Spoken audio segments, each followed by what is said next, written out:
एक समय की बात है। रामगढ़ नाम के गांव में रामलाल नाम का एक बहुत ही मेहनती और समृद्ध किसान रहता था। उसने अपने कड़ी मेहनत से बहुत बड़ी जमीन और ढेर सारा धन कमाया था। रामलाल के दो बेटे थे, मोहन और सोहन।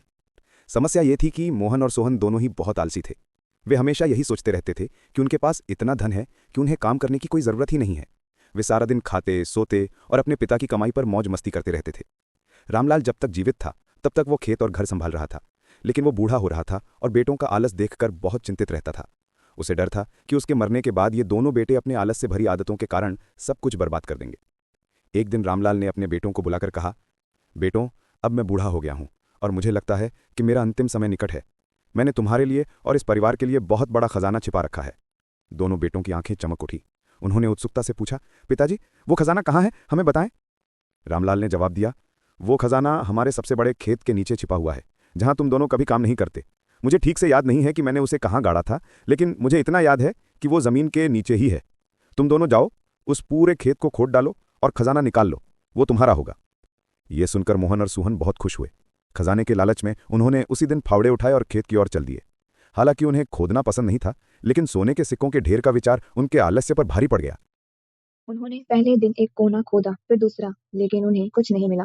वे थक गए, पसीने में लथपथ हो गए, लेकिन लालच में अगले दिन फिर खोदने पहुंचे। उन्होंने पूरा खेत एक सिरे से दूसरे सिरे तक कई दिनों की कड़ी मेहनत के बाद खोद डाला। उन्हें लगा कि उन्होंने शायद जमीन का हर इंच खोद लिया है, लेकिन खजाना कहीं नहीं मिला। निराश होकर वे अपने पिता के पास लौटे और शिकायत की, पिताजी, हमने आपकी बताई हुई जगह का हर हिस्सा खोद डाला, लेकिन हमें एक भी सिक्का नहीं मिला। वह खजाना कहाँ है? रामलाल मुस्कुराए। उन्होंने कहा, तुमने जमीन खोदकर अपना काम पूरा कर दिया। अब तुम दोनों इस खेत में सबसे अच्छी गुणवत्ता वाले बीज बो दो। इतनी अच्छी तरह से जुती हुई जमीन को खाली रखना अच्छी बात नहीं है। बेटों को गुस्सा आया, लेकिन अब जबकि खेत पहले ही खुदा हुआ है, तो उन्होंने बीज बोने से ज्यादा मेहनत नहीं लगी। उन्होंने मन मारकर बीज बो दिए। कुछ महीनों बाद बारिश हुई और कड़ी मेहनत से जुती हुई जमीन में बीज अंकुरित हुए। चूंकि मिट्टी को पूरी तरह से हवा मिली थी, इसलिए खेत में अब तक की सबसे शानदार फसल हुई।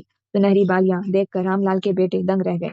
जब फसल कटकर तैयार हुई और उसे बाजार में बेचा गया, तो उन्हें भारी मुनाफा हुआ। रामलाल ने बेटों को पास बुलाया और कहा, याद रखो बेटों, यही तुम्हारा असली खजाना है। यह तुम्हें किसी जमीन के नीचे दबा हुआ नहीं मिला, बल्कि तुम्हारी अपनी मेहनत से पैदा हुआ है। परिश्रम ही सबसे बड़ा धन है। मोहन और सोहन को अपनी गलती का एहसास हुआ। उन्होंने आलस से छोड़कर मेहनत को अपनाया और तब से वे अपने पिता की तरह ही परिश्रमी बन गए। इस कहानी से हमें यह शिक्षा मिलती है कि परिश्रम ही सबसे बड़ा धन है। कड़ी मेहनत का फल हमेशा मीठा होता है और वह किसी भी छिपे हुए खजाने से कहीं अधिक मूल्यवान होता है। धन्यवाद। कैसी लगी आपको ये कहानी?